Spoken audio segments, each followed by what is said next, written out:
Hi, in this video I will show you how to start navigation on your BSC300T cycling computer from iGPSport.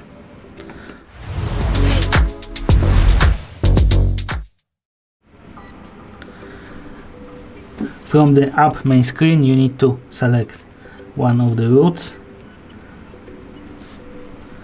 just like that, and there tap on the enable navigation,